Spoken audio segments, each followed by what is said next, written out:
Jayco Eagle Super Lite Model 30.5 RLS here at Haylet RV of Coldwater, Michigan. Don't let the Super Lite part of the name fool you here. This is not designed to be a lightweight RV.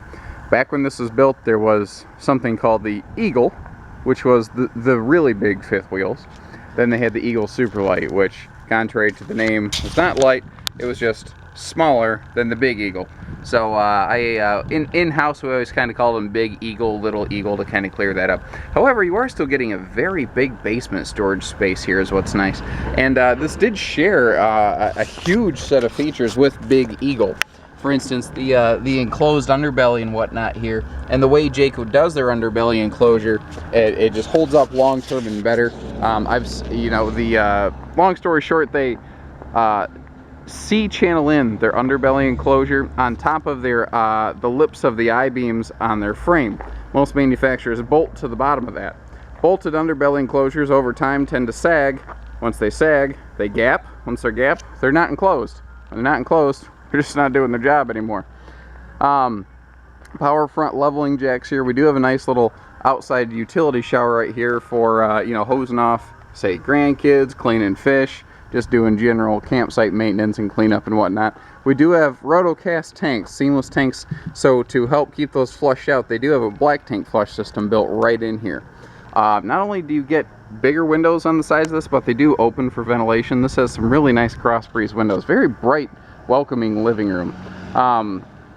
The roof, I was up there, everything looks solid. I don't see any problems with any seals or anything like that. Ladder's in good shape. The ladder's not rickety, so someone who wasn't a little bit too big to be scrambling up and down there wasn't clambering all over that thing.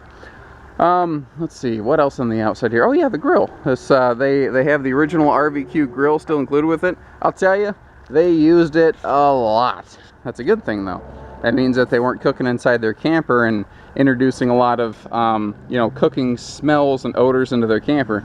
So if you're not real happy with this, swap out the grate. You could probably clean it real well and it would be just fine, but they definitely got their use out of that, and they kept all their cooking stuff out of the trailer.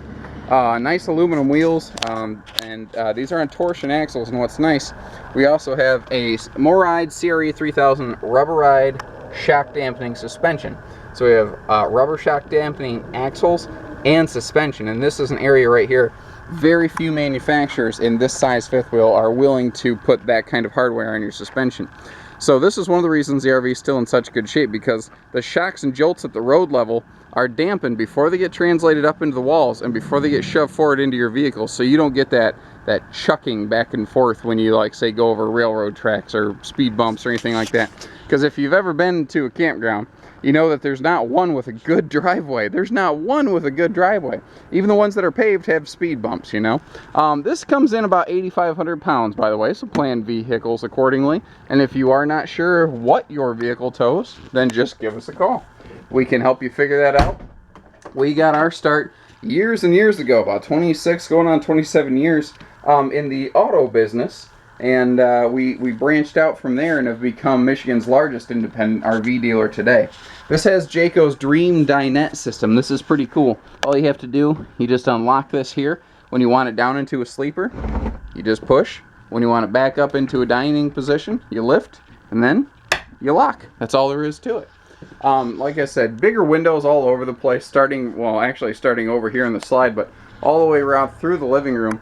Now, even the side windows here are extra large and open for ventilation, and those side windows next to your chairs are areas that a lot of manufacturers don't upgrade. Central air, central heat naturally. Like I said, this is a well-kept, well-insulated unit. This is not the factory chair. This is a factory chair. So at some point they swapped one out for the other here. Although it's sharp and it's a nice neutral tan mid-tone, it fits well with the decor. So I guess you have a his and a hers chair, and I'll let you decide whose is whose. We have a side entertainment here, which is my preference, because it doesn't matter if you're sitting in the sofa or if you're sitting in the chairs. If you have a seat, you're right on Boardwalk and Park Place, and you have the perfect view of the entertainment center. While we're sitting here, let me pan back a little bit. You can see there is a lot of storage space going on right in this little kitchen area right here, from floor to ceiling. Now, you might need a 1 or 2 step stool, but frankly that's true of any fifth wheel you look at. Even extra DVD storage and whatnot they have kind of tucked away back here, and you can see all the original owner's manuals and everything still present and accounted for.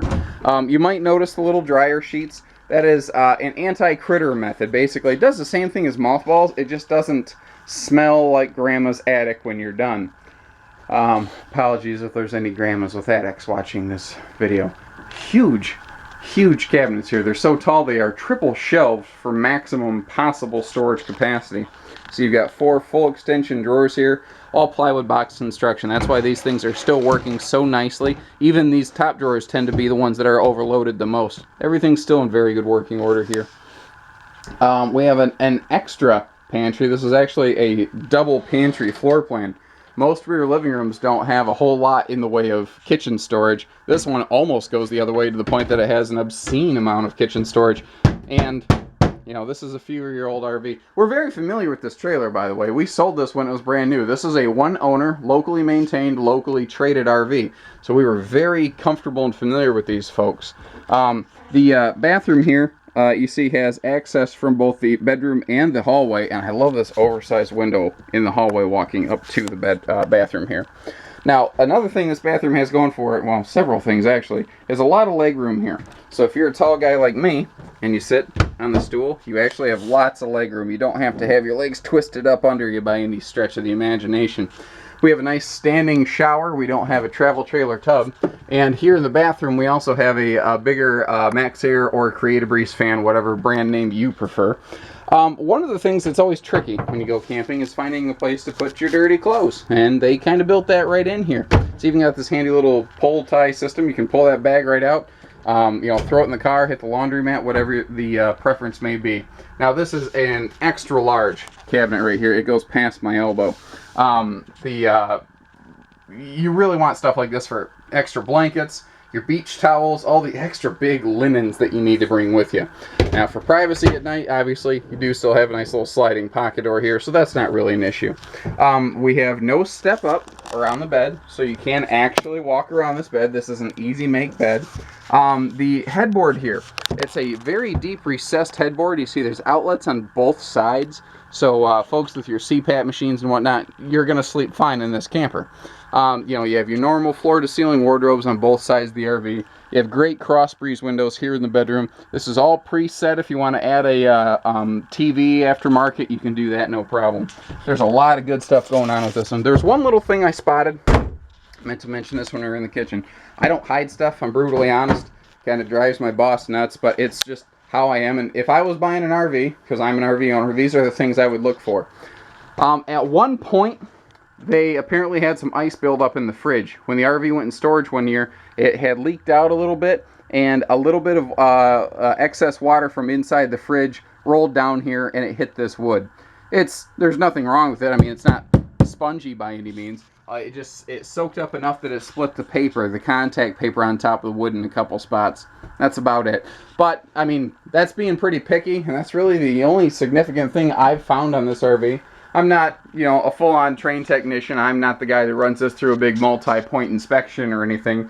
But that's the only significant thing I've noticed, and frankly, it's not even significant. It's cosmetic, and I've already spent too much time talking about it. So give us a call, 800-256-5196, Haylet RV of Coldwater, Michigan. Take care, stay safe, happy camping. This rocking chair ain't bad.